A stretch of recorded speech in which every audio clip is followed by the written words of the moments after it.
So I first came across principles probably about 4 years ago. I'm a professional singer by trade, classical singer, and I was always interested in psychology for a couple of reasons.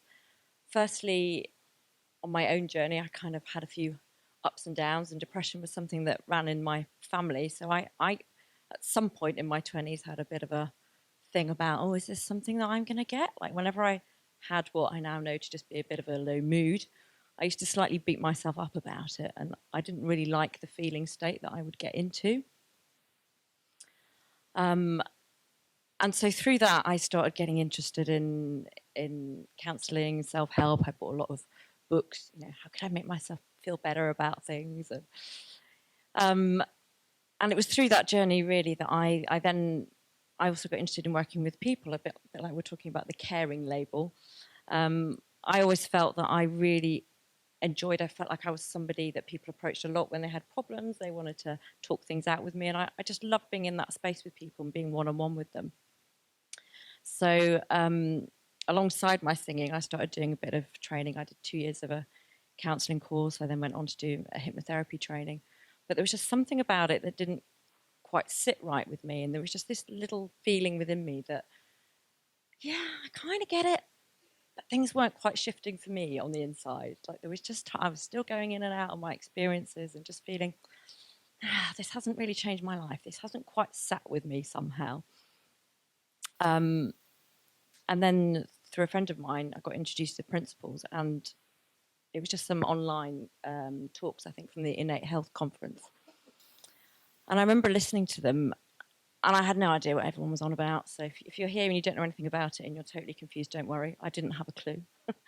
But I just remember I'd listen to these talks and I would just sit in a really peaceful feeling.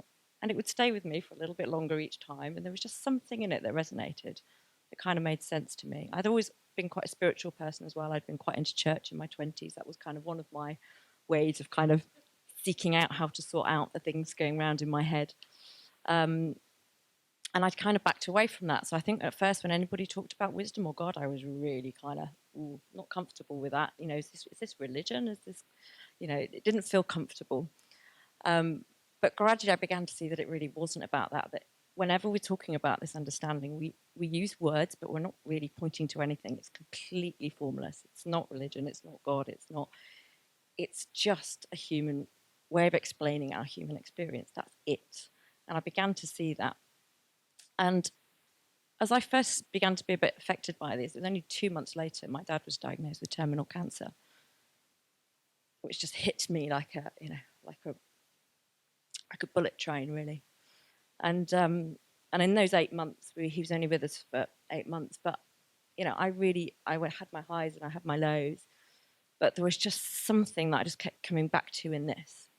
And I remember going to a talk just a couple of months before my dad died, and it was, for those who do know, Dr. Bill Pettit was talking, and he talked about his wife passing away from lung cancer at the time. And I cannot tell you what he said, but there was just something that touched me so deeply. And I just had this real feeling inside that you're going to be okay no matter what. You're okay. You can cope with this. You can deal with this. It's okay. And it was a very painful experience, but there were times when I was so present with my dad that it was incredible. It touched me very deeply. And I still miss him. That's why I'm emotional right now, talking about him.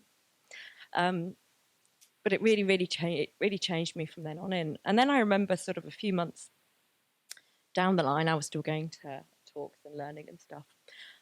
And I think when you've been through like a big experience like that, we've all been through big traumatic experiences in our lives, and we touch something within us that we just didn't know we had, some kind of resilience that just comes out of nowhere. And then I was getting back into my daily routine, going out, doing my singing work, doing my teaching work. And I was like, why am I getting stressed again? Why am I, I've been through this really big experience and I've come out the other side of it. And I'm getting caught up in all these silly little things, like people would annoy me if they were driving badly or whatever. And I'm reacting to it again. And I'm like, oh, here we go. And I could feel myself kind of speeding up again. And And I don't know. And I went to a conference, I think the following year, and I just sat there and I just thought, yeah, I'm going to do this institute. And I remember thinking, oh, that's just crazy. That's just crazy. Like, you couldn't possibly do that. You don't need to do another training course. Stop searching, stop searching. But there was something within me that was very clear that this is what I should come and do. And it has been the most incredible 10 months. And I actually said to Mara, I think, on one of our supervisions, this is the course of all courses. It ends all courses. I don't need to do another one. This is it. And it really has. I mean, I know I will keep on learning from this point in, but I think for the first time in my life, I've really just been able to look within myself and really trust that I know what's best for me, like in a just on such a deeper level than I've ever experienced before. And I could give you a million examples, but it has been utterly life-changing. It really has. And I had a lot of thinking about relationships. I was like, oh, God, come on, girl. You're turning 40 next year. You're still single. What is going on? Why is it these relationships don't work out for me? You know, la, la, la, la. And during this course, I've met an amazing man and had the most amazing few months. And I know that I had a huge amount of insecurity around that, and I probably would have reacted kind of at the beginning of our relationship when, you know, things are a bit uncertain and you're getting to know each other and stuff. There was a quiet stillness within me that just knew it was right and that I needed to pursue it and that it was the right thing. And we're both very glad that I did that, aren't we? Very, very glad. And then with my singing work as well, I think early on in the course, I felt like I needed to prove myself. I was like, I should have done more with my singing. You know, I should be more successful. I should maybe go out and, you know, have a bit more of a solo career, etc. And I was all like ready to push myself forward for something. And I was like, yeah, because now I know these principles. Now it's just my thinking. Nothing is standing in the way. I can do anything. But it actually wasn't right for me. And there was a sense in which I really realised that I was just trying to prove myself. I think the first few months of this course, I wanted to prove that I could do anything. And then in the summer, I just let go and just thought, I don't need anything else in life except to be in this peaceful state of mind that we've all been talking about today. And you guys purposely put in 2 months in the summer and they were like, don't do anything. Just go and have the summer holidays. Just go and have a break. And I did. And it was really interesting that I did a lot of reading. I listened back to the videos a bit in the first few months. And since September, since we kind of came back, I've just been like, woo, I'm just going to live in life. I kind of just didn't want to keep understanding what mind, thought, consciousness were. It's like, it's somewhere there now. It's like all I need to know is that I know I can trust my own instinct and that my head, I think Leela, one of the things she said one of our very first supervisions was, well, you're only really having a conversation with yourself. And that's kind of really stuck with me. It came back yesterday when I was reflecting. It was like, oh, yeah, I learned that really early on, but I didn't see it till a few months down the line. And now I know that in my interactions, in my relationship, with my family, with my friends, at work, everywhere, it's like there's always the element, there's no other element except for what's going on in my head. And so I can always have a different perspective. I can always see things differently. And that is just so freeing to see because it's like I've always got another choice. I'm no longer a victim to my circumstances. You know, somebody at work can't make me feel bad. You know, if I don't get the job, you know, if I go for the audition and I don't get the job or whatever, it might upset me, but it's like I don't have to kind of ruminate in that and sit in it and make myself feel bad about it anymore. And I did have loads of perceptions about myself that I was shy, that I didn't push myself enough and all those things. And it's just like, oh, bye, I don't need that anymore. And like Marcel, my fear of heights just kind of disappeared out of nowhere. Which surprised me. And I think this is what's been different, going back to the learning that the guy said at the beginning, was that when all the other training that I did, especially the counselling and the hypnotherapy, it was very much like, where does my problem come from? And so I had to, you know, kind of regress to where it came from and then do something about it to change it.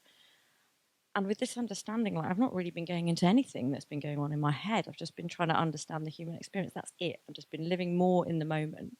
And things have just shifted. Like, it just seems really bizarre and magical, but it does. And I remember I stood on top of a mountain in Madeira, and I'd been there the year before. And I was there this summer. And normally when I stand and I get my vertigo and my stomach's going, woo, woo, and I'm feeling really sick. I just stood there with my mum and I was like, oh, hang on a minute, it's not there. It's not there.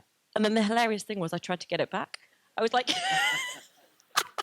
I was like getting my eyes. I was going, oh, well, maybe if I change perspective and go like this, that'll make it come back.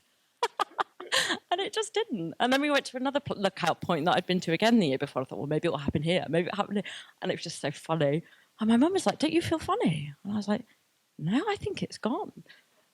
And it just came to it. It's like, at some point, I made up that I had a fear of heights. Like, I just saw it as like an illusion that at some point, it doesn't really matter when. I might have been, 5 years old or 10 years old or whatever. Who cares when it was? At some point, I had a fear about it and I associated it with heights and standing on top of mountains.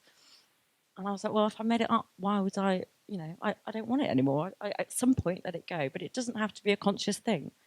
And I think sometimes when people come across the principles, it rings true to them, but they have how do I make this fit? How do I actually change? And I just like to encourage everybody to just live in that unknown space and kind of see what occurs. Because the minute I did, I think one of the analogies I used to use with Leela and with Aaron was that I felt like I was in the swimming pool and I was kind of holding on for dear life. And it was like, yeah, I kind of get what you're saying, but I'm not sure I can quite trust it. And at some point over the summer, I let go and I swam. And it's been absolutely amazing. So, thank you.